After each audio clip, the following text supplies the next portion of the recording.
Hey guys, hey everyone. Thanks for tuning into Off the Competition Floor. This is episode 3 with Leo. He says everyone calls him Leo because his name Yeah, is hard to pronounce. yeah, So if you can't pronounce his name, I don't know, maybe when we give like Off the Competition Floor t-shirts, you'll get one for free. Who yes, knows? absolutely. So you pronounce my name Hlynur. Hlynur. It's insanely difficult. Like nobody can call me that except Icelandic people. So it's just Leo. That's Yeah. the easy one. So if once you're not Icelandic, I think you can enter. Yeah, yeah, yeah. And yeah, that'll be good. That'll be good. So Leo, how's it going, man? Very, very good. How how's a few Just weeks? moved to Amsterdam. Mhm. So that's pretty fun, pretty interesting. Mhm. It's good to like get into a new environment. It's when you get into a new environment and out of your old one, and you have to start again a little bit. I have to build up all my contacts again. I have to build up my network again. So Mhm. like, there's not a lot of like regular paid gigs that I'm getting right now here in the Netherlands. So it's good because then I can. It's kind of a time to be introspective a little bit. Think about really what I want to do, and it's kind of meditative a little bit. Be able to think, and Mhm. kind of I can build a roadmap more clearly. Yeah. So that's Is fun. it That's I've been really enjoying it. is it like scary though? Because I am in a similar position. Mm-hmm. I left home for my masters and then I settled in Budapest. And yeah, I still travel a lot for gigs. I tend to be traveling to the Netherlands most of the time or Belgium just for gigs. And Mm-hmm. I'm trying to create some inroads and just be in one spot. I don't mind traveling, but yeah, just like more clients here would be nice. And yeah, I feel how you feel. Like it's really difficult at times, you know. So that's a question for later down, but you can answer now. Like, how do you deal with that? Like, With settling into the Netherlands. You're talking about yeah, that? with like with Yeah. settling in and like searching for new clients, you know, that difficulty of breaking into a new market. Well, I don't know. I don't really know. I'm not. I'm just not a big worrier Mm-hmm. or anything in general. Like I never really worry about anything. So I mean, when I came here, I knew that I wasn't gonna get gigs right away because I hadn't built up any network or anything. Mm-hmm. I expected it, and so it wasn't really a big problem. I, Everything was to be expected, and I've also just been focusing more on my personal stuff, right? Mm-hmm. So like, I'm kind of just known. Like at least when I was back home in Iceland, I just did stuff for other brands. I never did anything for myself, Mm-hmm. and the only way people got to know me was like through word of mouth, and he did good stuff for this company, and then he recommended me to another company, which is great. But then it's a little bit slow growth, kind of like that when it's just word to word, like mouth to mouth. Mm-hmm. You can't really Yeah. grow really fast.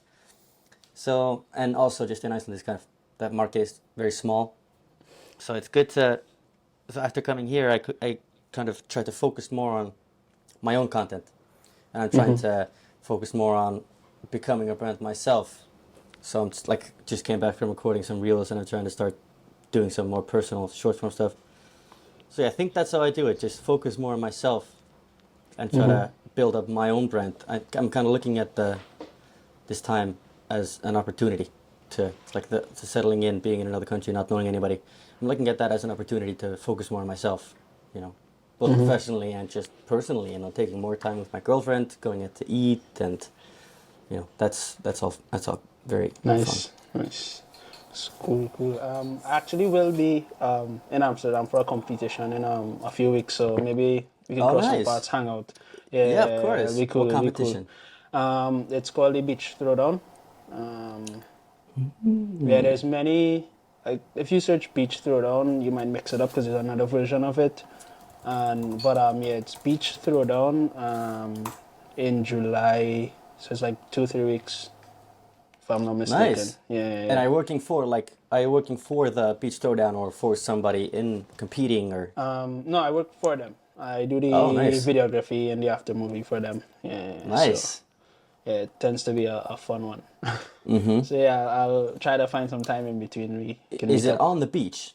Yeah, it's on the beach. On the beach, they're gonna like compete on the beach. So That'll look good. That'll yeah, look I'm crazy good. excited for those visuals. The colors are gonna be magnificent. Let's hope for some sun, huh? Yeah, yeah, definitely. Um, you mentioned working on yourself and your own Mm-hmm. reels.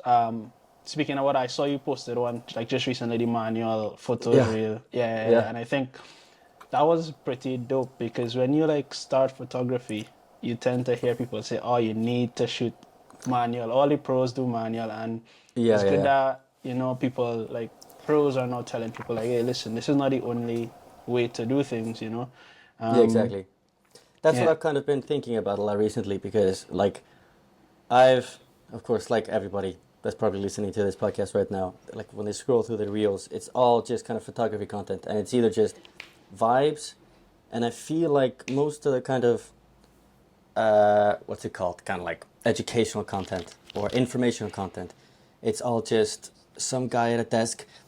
Here is how to get slow shutter speed video on your camera. It's like that's like so like obvious or like talking to you like you're 5 years old, and not about like and like so kind of technical, lots of technical stuff, you know. Yeah.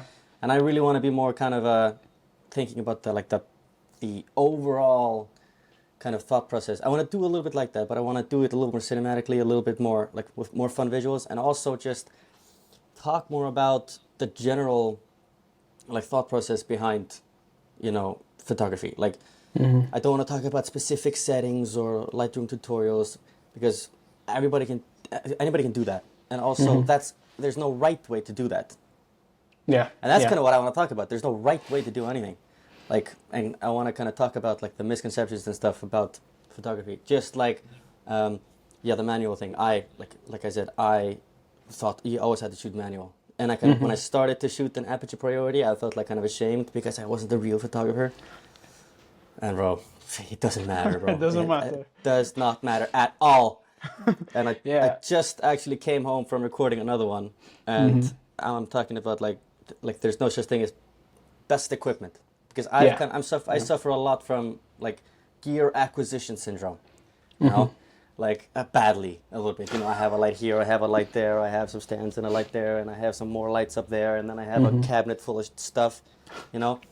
But I'm trying to kind of convince myself, or not convince myself, trying to train my brain that there really isn't any such thing as the best equipment because the best equipment that people say like the best equipment is the equipment that you already have, which is partially true.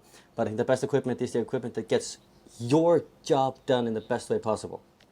Like the Arri Alexa 35, that's probably the best camera in the world right now, right?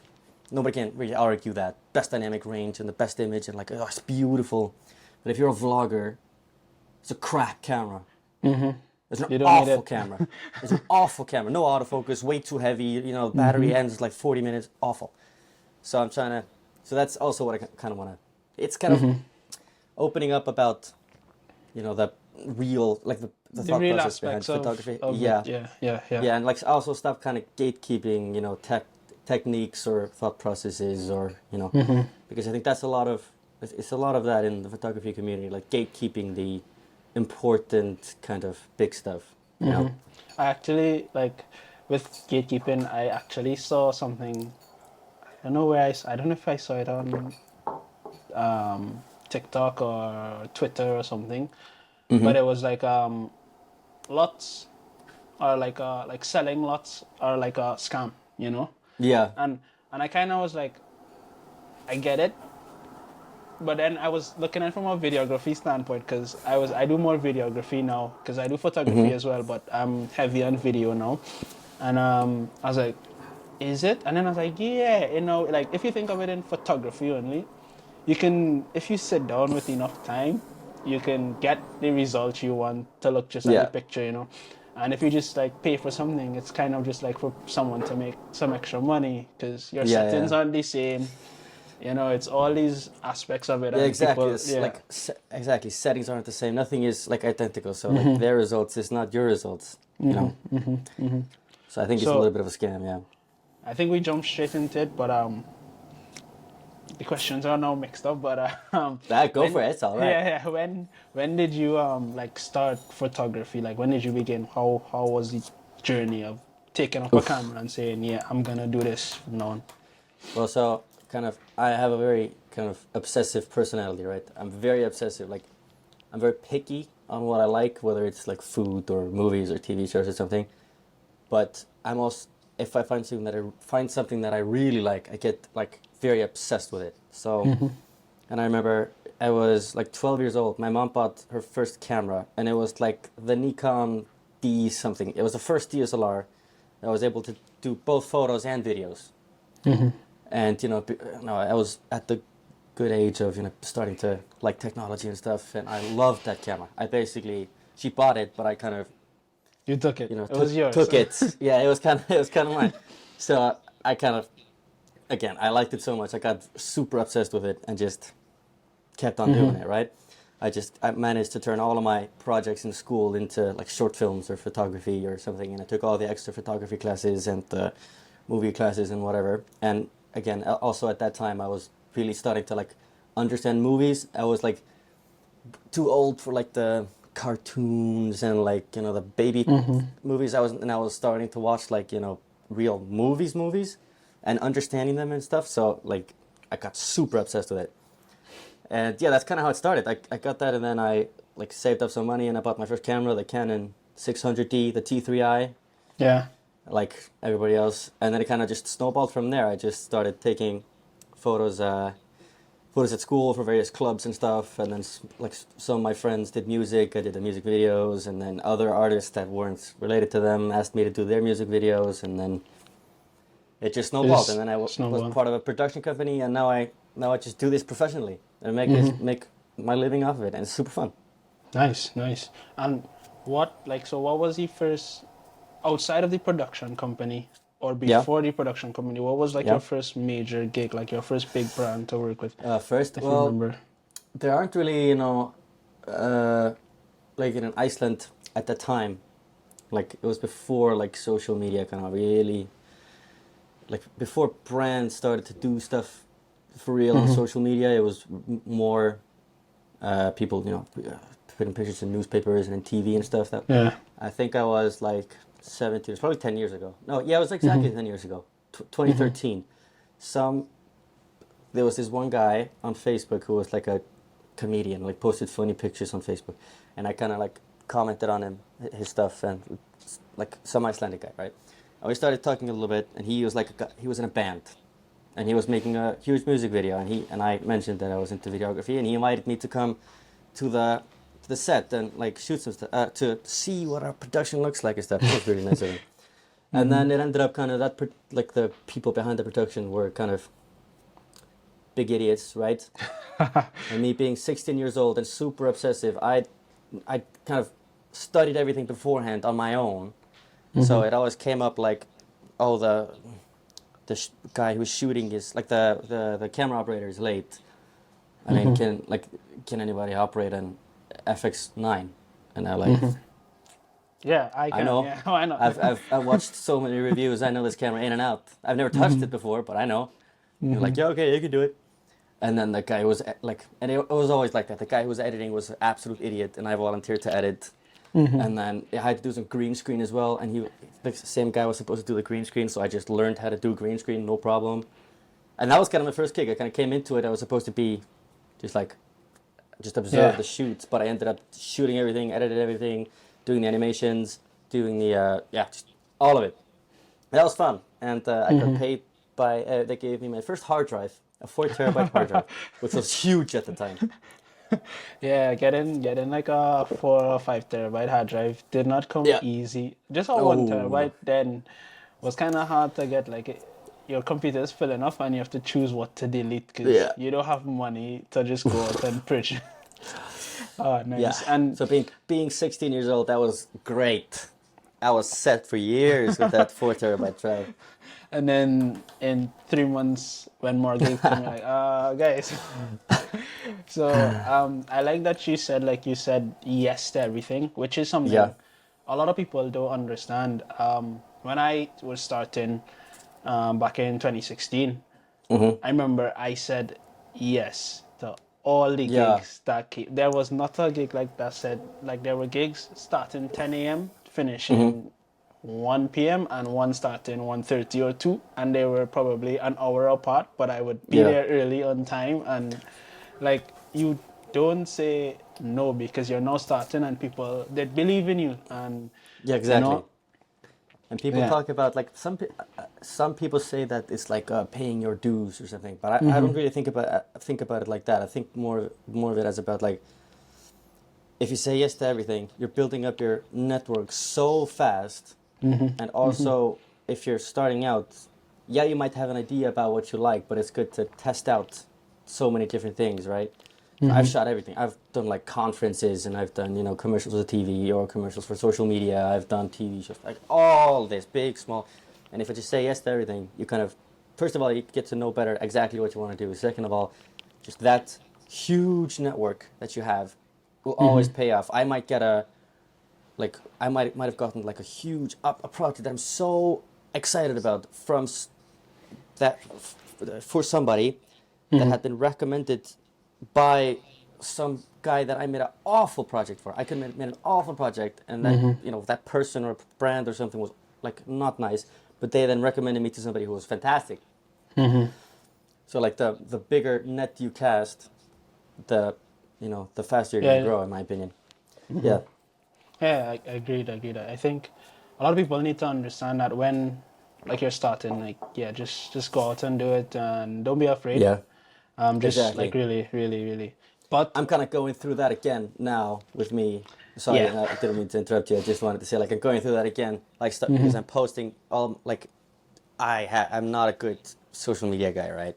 That's my 100% my weakness. I mean, people, like, I've done a lot of stuff. I've done TV shows, and I live in Iceland. I lived in Iceland, and now I live in Amsterdam, and I photograph Formula One and stuff. And there's people that are good at social media that could have taken all those opportunities and gained hundreds of thousands of followers, right? But that's yeah, just not my strength at all. So now I have to, and now I want to, I want to make that my strength. So now I have to kind of, again, do the same thing like I did when I was beginning. I just have to shoot videos, shoot videos, shoot videos, have them stink, do stuff that I maybe don't like, just to figure it out and just get something out there, cast a huge net, and then it'll pay off at the end. yeah, yeah. Agreed. I was gonna say before I asked the other question, because Yeah, you sorry. mentioned Formula One, but I was gonna say on the flip side of it, there comes a point as a beginner, you have to, when you say yes enough, you have to know when to say no.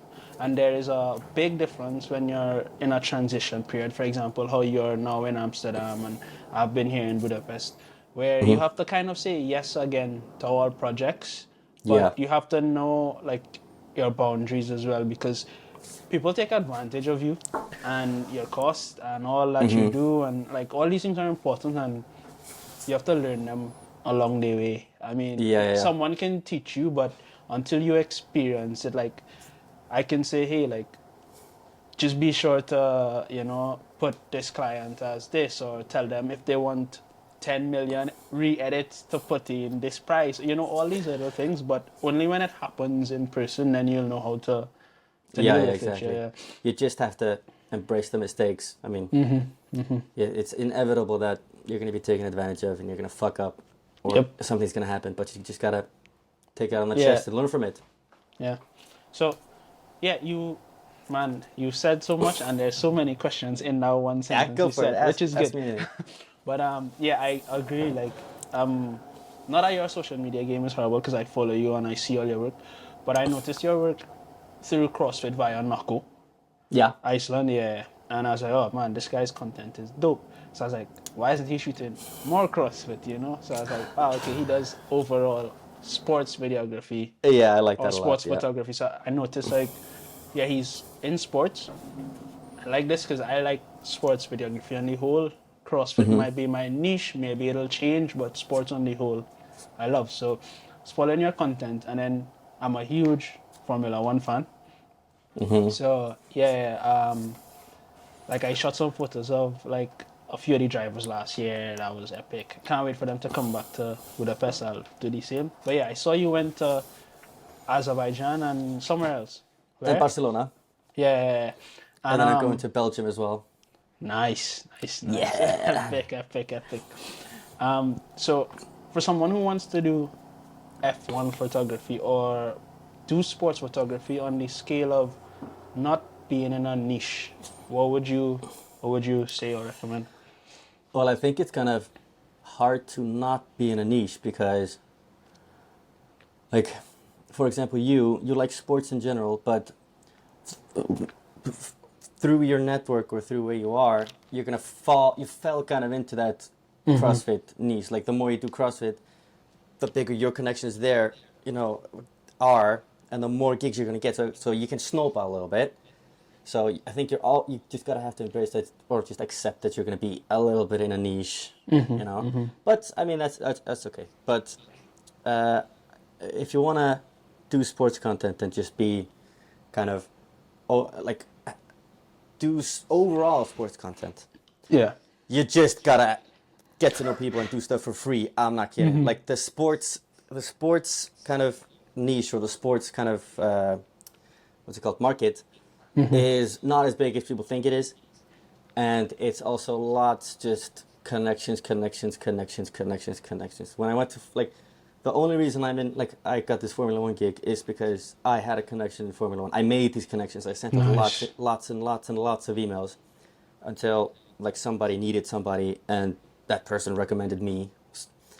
But and also because I had gone to 2 Grand Prix before, and I had a Formula One portfolio that I'd taken just from the grandstands.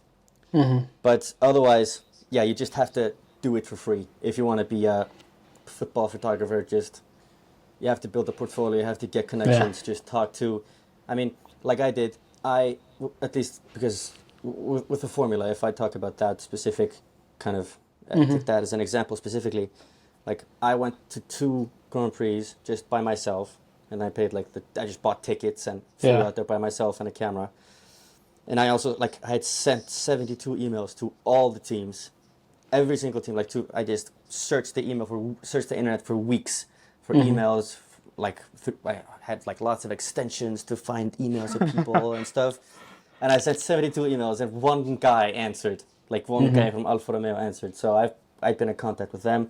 I went to the Grand Prix, took photos, sent them. Went to another Grand Prix, took photos, sent them. Like, sent him so many messages. If like asking him to meet up, which he accepted.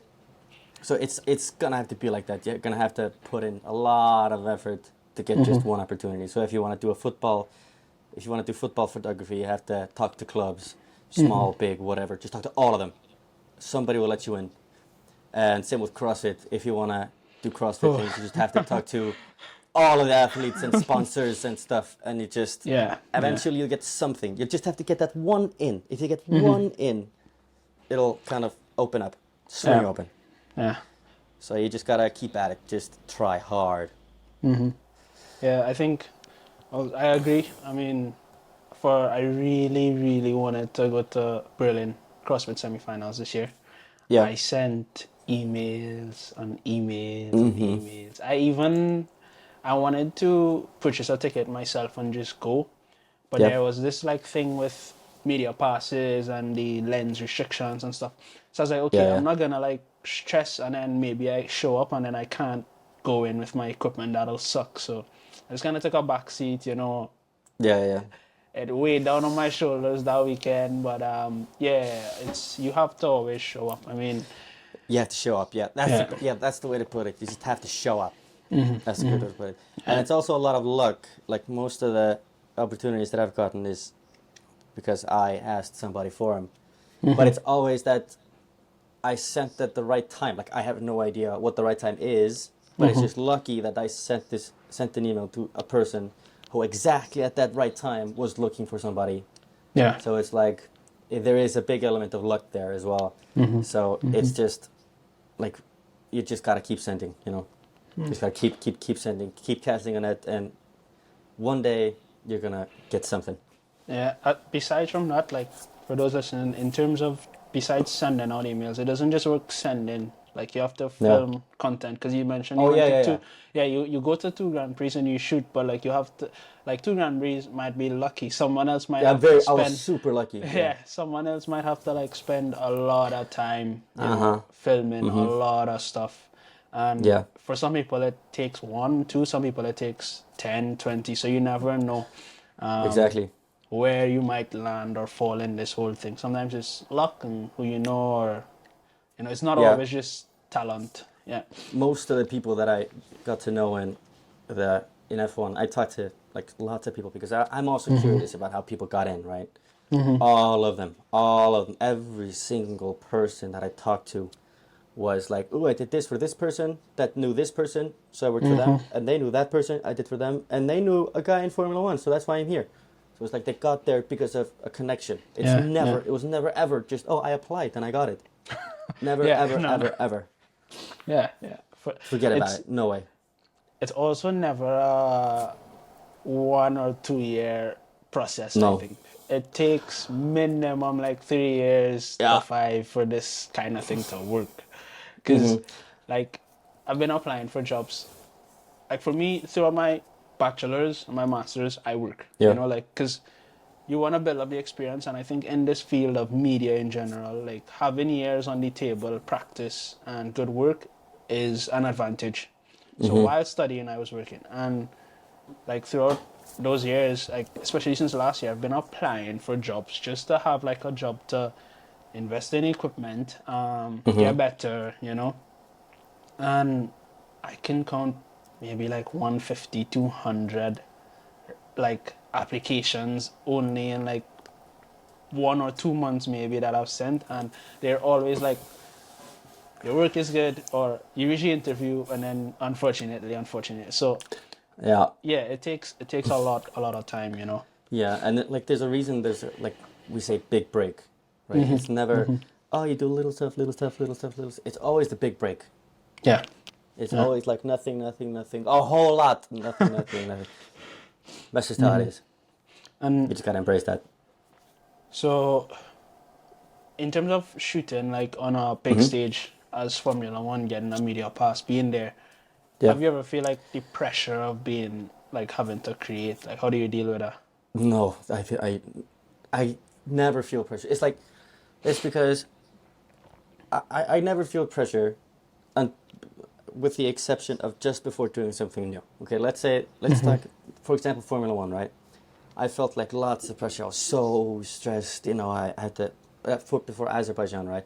Because I had to go to Azerbaijan, and there was a visa and customs, and maybe if I don't get in, and then I don't know how to behave. Like if there's a proper conduct, what should I do? Should I not do this? Should I do that? And then immediately when you get there, you realize that nobody knows what they're doing. Everybody's just doing something, and that's every single time every single place that I go, every single gig that I do, like every single new thing, it's always the same. People don't care about you. They don't know what they're doing. They don't care. There's no code of conduct. So like immediately when I'm there, I realize, oh, it's the exact same as shooting like a concert home in Iceland with like 200 people. Like, yeah, there are millions. Like, I've been on camp. I was like walking around taking pictures when, like, in the middle of like the F1 pre-show, right? There's probably like 2 million people watching that single camera, and I was just like walking around to the background. I don't care. There's no pressure. Like, so it's like reality is like so kind of basic, and when the reality is that there is no pressure. And So you realize that everybody's super normal and just doing their job. It's no different than shooting a small concert back home in Iceland. It's, yeah. I like that because now people can be like, don't take it so serious. Yeah, Like exactly. just Don't kind take of it so relax. seriously. Yeah, yeah, It's yeah. the same thing as you've always done. Just take a pretty picture and edit it. What's the difference if it's Lewis Hamilton or my brother? Oh, no, nobody cares. No difference. Nice, nice.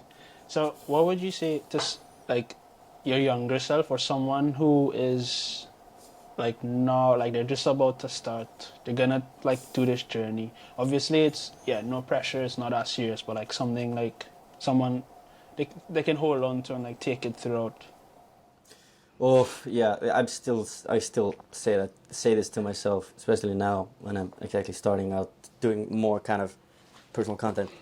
Is that uh, I'm I am and was always afraid like what people think, right? And so, like, oh, what if people think it's awful? What if people think it's this? What if people, oh. But, and instead of saying, like, oh, people don't care. No, people will not like it. So what?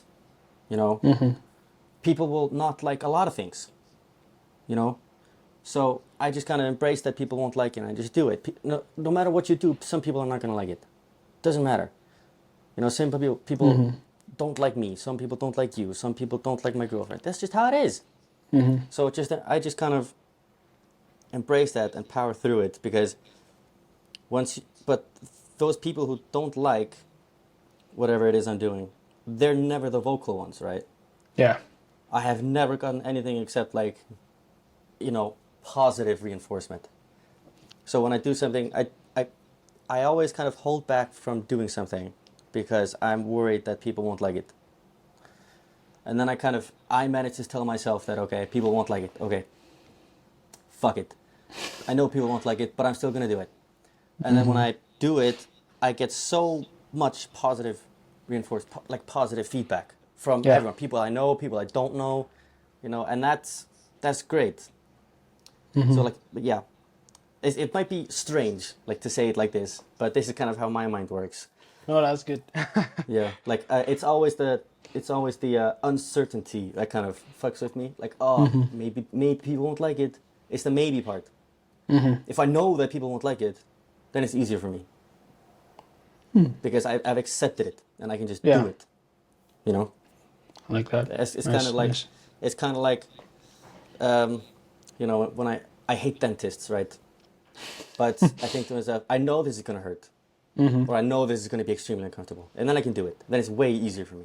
I don't know why, but that's how it works for me. That's a good way of looking at it. And so, I mean, plans for your future would be, like currently, it's just continuing to make these self-reels, more presence on social media, I guess. Yeah. Short-term plans for the future is to, just kind of, my short-term goal is to grow my online presence. That's my short-term goal. But I don't really have some strict long-term goals other than just to keep fucking around. Like, I like the main reason I like doing what I'm doing now is because I'm just having fun. I don't think about this as work. I'm just having fun. I have a camera and I'm just shooting something fun. And usually maybe not now because I can't really afford to say no. But back home, like when I got to choose what projects I just took the projects that I thought were fun. Yeah, they might pay a little bit less, but it's just fun. Yeah. And that's what I want to keep on doing. Like do more fun stuff. That's like I can travel more or more fun brands. I don't care if it's not the most financially viable thing, but I'd rather, just fuck around and travel and get salary than do like just conferences, shoot conferences all day, every day and get like millions. Yeah. So that's kind of just what I want. I'm not gonna not go down some path because I cannot create a production company from this when I'm older. Yeah, no. If it's fun, it's fun. That's kind of, I just want to have fun. Cool. Nice. Yeah, I think you answered all my questions. Yeah. Like you hit it, like it flowed so well, I didn't need to look. Okay, thank you. I hope I made sense. I tend to talk in circles a little bit, but anyways. No, I think the circles went well because they were just like, I had them in a form, but I usually like that it just flows. Then it's like 1, 2, it just went perfect, man. I really enjoyed that. Thank you. I'd say the last question would be, what is like your most memorable moment? So it's 2 questions. What was your most memorable moment filming or photography? And I don't know what I wrote here. Your most fun project, most memorable moment or fun project, Well, I think my most memorable one has to be the Azerbaijan Grand Prix, right? Because being in Iceland, you know everybody, you know, so nothing was kind of super big, even though like I did kind of big fun projects, but it was, you know, nothing crazy, right? But I went to Baku like before I even came here, like that was the weekend before I came here, and that was fucking crazy. Just it was very memorable because I was moving to Amsterdam in order to kind of go to a bigger market. And I'm starting that off by going to Azerbaijan to shoot for Formula One. That's a great beginning, right? Yeah. And also just everything about it was perfect. The track was amazing. The weather was perfect. Like I posted some TikToks like that was like kind of also the first time that I started posting on TikTok, and they got like all like a few tens of thousands of views, which is a lot for me. Which is very fun. And also the specific moment was I don't know exactly when it was. Maybe it was on, I don't know if it was a Sunday or Saturday or something, but there were interviews. I think it was on Saturday in the morning. There were interviews with all the drivers, and usually they do it like on the bus or you know in like the TV pen, but for some reason they decided to do it on the track and allowed the photographers in. And it was like the drivers stood on the like start finish like line, you know what I mean, the checkered line, and then the cameras were behind them, so there was like no, in front of them, and then behind them was just nothing except just empty straight. So, and that was amazing because I took hundreds of portraits of every single driver in this like beautiful setting with nobody around and like an open track, sun in the background, like backlit, and it's like Yeah. So it was like the biggest gig of my career, the most beautiful frames that I'd ever seen with like famous, and amazing. So yeah, that was pretty memorable. Yeah. I yeah. Wow. Amazing. So I think that ends it, unless you wanna say anything else to followers. I think I've talked out of my ass enough. Everyone, thanks for tuning in. This is Off the Competition Floor, episode 3. Make sure to go follow Leo at your Instagram handle. It's TikTok, Hlynur Holm, HLYNUR HOLM. That's I had to simplify that a little bit. Say it again, but slower. It's at HLYNUR HOLM. And that's Instagram. It's not a very internationally friendly handle, but Yeah, that's all right. C'est la vie. All right.